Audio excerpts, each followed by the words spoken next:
From VOA Learning English, this is In the News in Special English.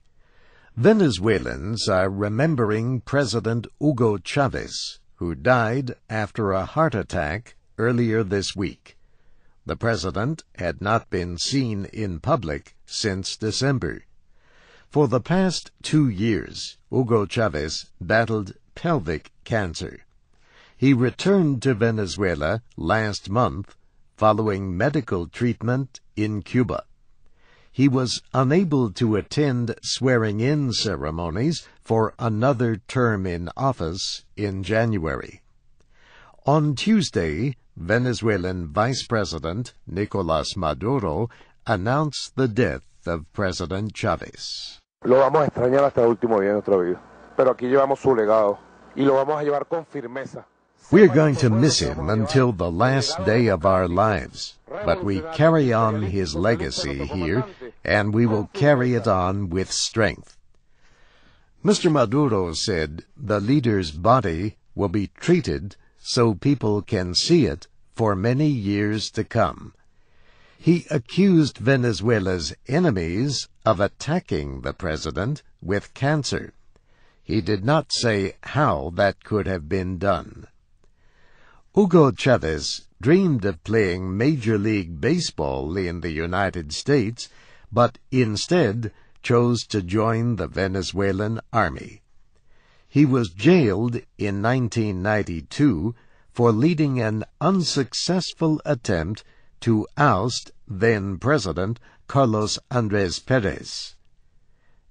In 1998, Hugo Chavez was himself elected president after promising to end poverty and corruption.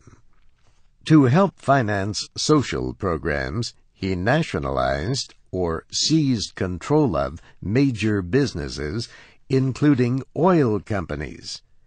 Millions of Venezuelans loved him for using the country's oil wealth to provide low-cost food, free medical care, and other programs. However, the United States and much of Latin America criticized President Chavez for his social policies and for nationalizing companies. They also disapproved of his ties with Cuba, Iran, and Libya.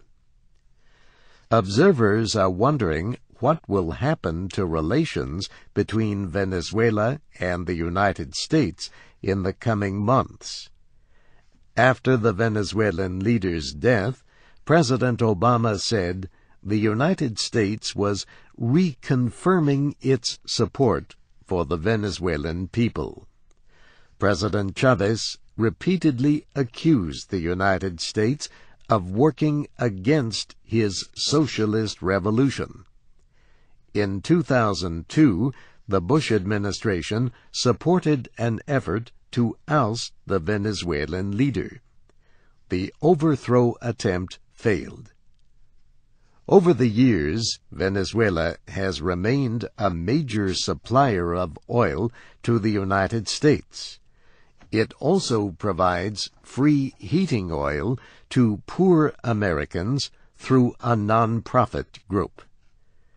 Philip Brenner is with American University in Washington. He says relations between the nations would be better if the United States recognized Venezuela's actions and not symbolic speech. I think the important thing to remember about Venezuela is that they have never even threatened to cut off our oil. Venezuela has done nothing to actually harm U.S. interests except to challenge U.S. dominance. Shortly after the death of President Chavez, Vice President Maduro announced the expulsion of 2 American diplomats.